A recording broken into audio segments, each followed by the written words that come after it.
Okay, the relay is mounted. Capacitor is wired as normal. Now the wiring for the start capacitor. For this particular brand, this is the wiring diagram.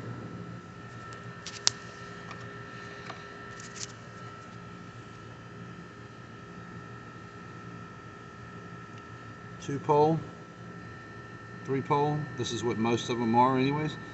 This is straight AC. This is a heat pump.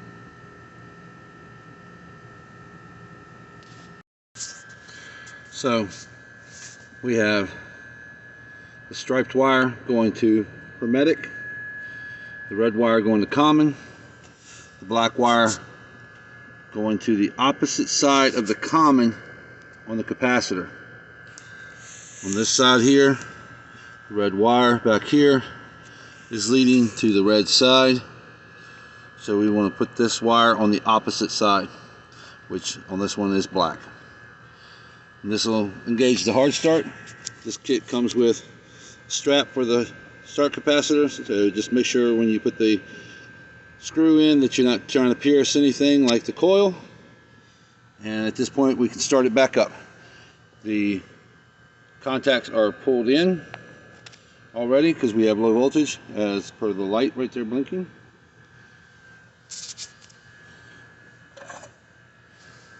We engage our power. Take a new amp draw.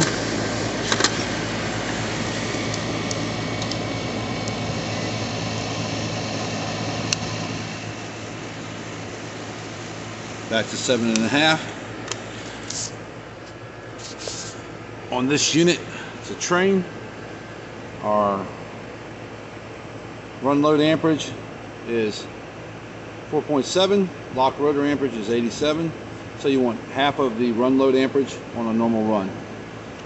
Of course, you're not going to take the amp draw at the line voltage. You want to take it at one of the compressor leads, which is the black with the blue stripe or the red. I had 7.4, so all is good.